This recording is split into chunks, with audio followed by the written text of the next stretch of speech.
Hey everybody, welcome to Better Golf. I'm Paul Dyer. And I'm Ian Holloway.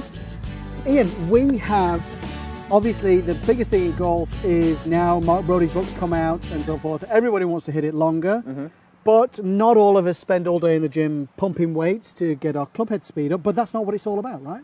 No, there are many factors that go into hitting the ball a long way, and I think one of the biggest things for the average player, and not just the average player, is to understand what is happening to the club as it hits the golf ball. And there's obviously a big, as far as we're concerned, obviously, a big misunderstanding about the height of the ball, how it's got to start, and what happens to it to get that high into the air. So shall we get rid of a few of those misconceptions and get everyone hitting it further? Yeah, let's do that.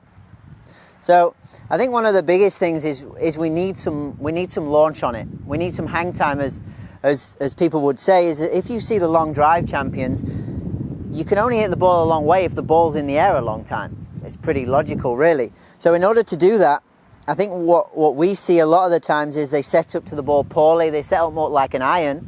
And what we want to do is understand, okay, right, we've got to come from underneath the ball, so we're attacking the ball more on the upswing. And in order to do that, there are a few things that we can do. Okay, because it's a big misconception that actually a lot of people think they're hitting up on the ball, because everybody knows you tee it up on the left foot and you hit it up into the air, but actually our TrackMan shows us completely different numbers. Actually, most people don't do that. Definitely. I think one of the things you've got to do is you've got to over-exaggerate it a little bit and test the boundaries of how high is too high.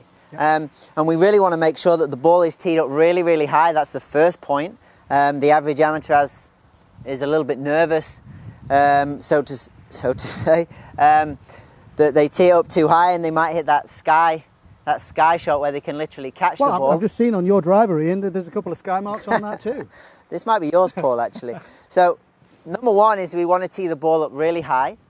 Number two is I want that ball quite a long way forward. That's going to encourage the bottom of the arc to be in the middle, and then I'm going to hit more upwards on it. And then from there, I really want to tilt my body and visualize, look, I'm going to really hit the ball really high. So I'm going to tilt my upper body a little bit to the right. Here, I've got the shaft pointing to the middle of my body, so maybe the club head is a little bit in front of the hands. And then from there, I can really get the image that I'm really going to strike the ball on the up, and I can get some launch on it and get some hang time on it there. Okay, so let's get down and dirty on the ground here with the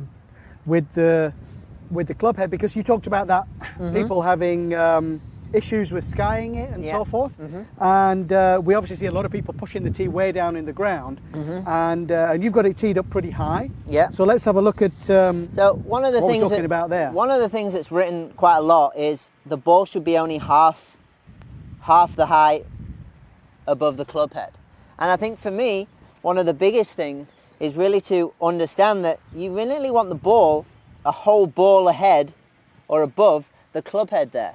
That's really going to encourage you to swing up on the ball, because if you actually hit down on it, you're just going to be able to catch the ball, and nobody's going to want to do that. Yeah. And there's a little bit of trial and error there, definitely. So I think to start with, go to the range and tee the ball up really high, set up into a better position, and really just try and launch the ball as high as you possibly can. And after that, you sort of get the idea, well, if I'm going to have my low point considerably in front of the ball and then go upwards and hit the ball, then you see you actually can hardly tee it up high enough. That's right. I mean, if you think here that my low point's going to be maybe 6 inches behind the golf ball there, and I would set up maybe towards that, and that's where I would be for an iron, the ball is going to be that 6 inches more forward, and that's going to really encourage me to hit the ball on the upswing. So if I can visualize, look, my low point's going to be where that tee is, and then I'm going to launch the ball in the air, there is no way that I can hit down on the golf ball. Okay, so to summarize it, you've got to get a high tee. I know you think you're going to sky it, but seriously, like Ian said, if you've got your low point behind the ball, that's not going to happen.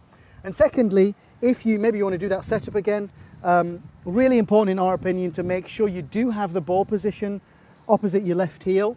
And I think probably the biggest key here is, as Ian's doing, some serious spine tilt. And if you look at all the long hitters, they all do this. Loads of spine tilt to the right. And you can see when Ian goes to the top of his backswing, comes back down just before impact, that's going to help him to have that low point early and hit up onto the ball. So check those out and start it in a little further.